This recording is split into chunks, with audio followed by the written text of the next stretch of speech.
રાજધાની દિલ્હીથી એક મોટા સમાચાર સામે આવી રહ્યા છે। કેન્દ્ર સરકાર દ્વારા લેવાયેલા એક મહત્વપૂર્ણ નિર્ણયમાં હવે ઉદ્યોગ ભવન મેટ્રો સ્ટેશનનું નામ બદલી અને સેવા તીર્થ રાખવામાં આવ્યું છે।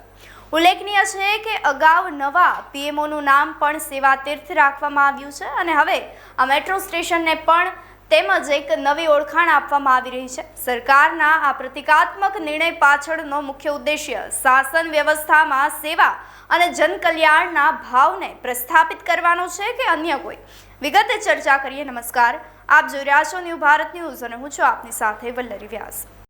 દિલ્હી મેટ્રોના નકશામાં એક નવું અને ગૌરવપૂર્ણ નામ ઉમેરાઈ ગયું છે। ઉદ્યોગ ભવન મેટ્રો સ્ટેશન હવે ઇતિહાસના પાનામાં જશે અને તેની જગ્યાએ સેવા તીર્થ મેટ્રો સ્ટેશનની એક નવી ઓળખાણ ઊભી થશે। સરકારના આ નિર્ણયને વહીવટી તંત્રને જનતાની સેવા સાથે જોડવાના એક મજબૂત પ્રયાસ તરીકે જોડવામાં આવ્યું છે। સામાન્ય રીતે મેટ્રો સ્ટેશનના નામ ઐતિહાસિક અથવા તો ભૌગોલિક મહત્વના આધારે નક્કી કરવામાં આવતા હોય છે, પરંતુ સેવા તીર્થ નામ પાછળ એક ઊંડો રાજકીય અને સાંસ્કૃતિક સંદેશો છે।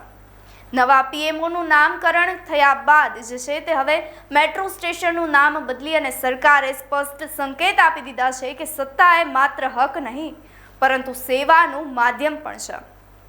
સામાન્ય રીતે મેટ્રો સ્ટેશનના નામ ઐતિહાસિક અથવા તો ભૌગોલિક મહત્વતાના આધારે નક્કી થતા હોય છે, પરંતુ સેવા તીર્થ નામ પાછળ એક ઊંડો જ રાજકીય અને સાંસ્કૃતિક સંદેશ પાઠવવામાં આવી રહ્યો, જેને લઈ હવે આપનું શું માનવું છે અમને કમેન્ટ કરી ચોક્કસથી જણાવશો। તેની સાથે જ અમારી ચેનલ ન્યૂ ભારત ન્યૂઝને લાઇક, શેર, સબસ્ક્રાઇબ કરવાનું ભૂલશો નહીં। નમસ્કાર।